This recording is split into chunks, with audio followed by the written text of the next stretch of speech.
Assalamualaikum warahmatullahi wabarakatuh.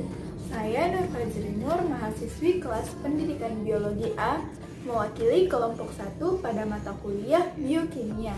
Langsung saja untuk mengefisienkan waktu, di sini saya diberi amanah untuk menjelaskan materi tentang jalur endogen metabolisme lemak. Nah, ada beberapa hal yang penting untuk dipahami terlebih dahulu sebelum membahas lebih lanjut tentang jalur endogen metabolisme lemak, yakni yang pertama adalah metabolisme. Perlu diketahui apa itu metabolisme. Nah, metabolisme adalah rangkaian reaksi kimia yang terjadi dalam tubuh organisme, baik itu penambahan, penguraian, pemakaian, pemisahan, dan juga perombakan. Adapun dalam arti lain, yakni metabolisme merupakan proses kecepatan tubuh dalam mencerna, menyerap, dan mengasimilasi makanan untuk diubah menjadi energi. Nah, yang kedua adalah jalur pengangkutan lemak. Jalur pengangkutan lemak ini memiliki 3 jalur. Yang pertama yaitu jalur eksogen, yang kedua jalur endogen, dan yang ketiga adalah jalur reserve cholesterol transport. Nah, di sini saya akan menjelaskan tentang jalur metabolisme endogen. Nah, jalur metabolisme endogen ini memetabolismekan lemak-lemak yang berasal dari hati dan akan disalurkan ke sirkulasi darah. Nah, lemak yang disekresikan oleh hati adalah trigliserida dan kolesterol. Ketika masuk ke pembuluh darah, trigliserida dan kolesterol harus berikatan dengan fosfolipid dan protein B100. Nah, ketika mereka telah saling berikatan, maka akan membentuk lipoprotein jenis VLDL atau yang kita kenal sebagai very low density lipoprotein. Nah, VLDL ini mengandung trigliserida yang lebih tinggi dibandingkan dengan kolesterol. Kemudian di dalam sirkulasi darah, trigliserida dari VLDL ini akan dihidrolisis oleh enzim lipoprotein lipase atau disingkat LPL yang dikeluarkan oleh sel endotel. Nah, ketika telah terhidrolisis, trigliserida dari VLDL ini akan mengubah VLDL menjadi IDL atau yang kita kenal sebagai intermediate density lipoprotein. Nah, IDL ini memiliki kadar trigliserida dan kolesterol yang setara. Selanjutnya, trigliserida dari IDL ini dihidrolisis kembali oleh lipoprotein lipase atau LPL yang juga disekresikan oleh sel endotel.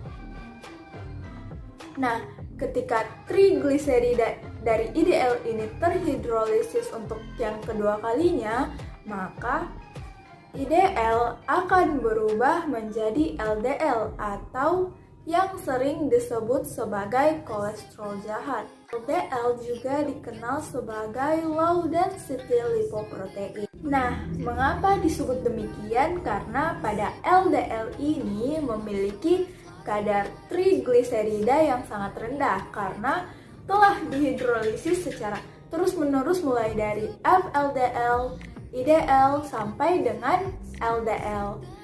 Nah, akhirnya kadar trigliserida menjadi sangat rendah. Sebaliknya, kadar kolesterol pada LDL relatif lebih tinggi karena tidak terpakai atau tidak dihidrolisis sama sekali pada proses sebelumnya. Nah, karena LDL ini berisi partikel yang padat akan kolesterol, maka besar kemungkinan untuk kolesterol di dalam LDL ini akan menempel pada dinding pembuluh darah dan akhirnya membentuk sumbatan yang kita kenal sebagai penyakit aterosklerosis. Nah, apa itu aterosklerosis? Ini adalah kondisi di mana penyempitan dan pengerasan pembuluh darah arteri akibat menumpuknya lemak, kolesterol, dan zat lain pada dinding pembuluh darah yang mengakibatkan terhambatnya aliran darah. Nah, berikut merupakan ilustrasi terjadinya aterosklerosis.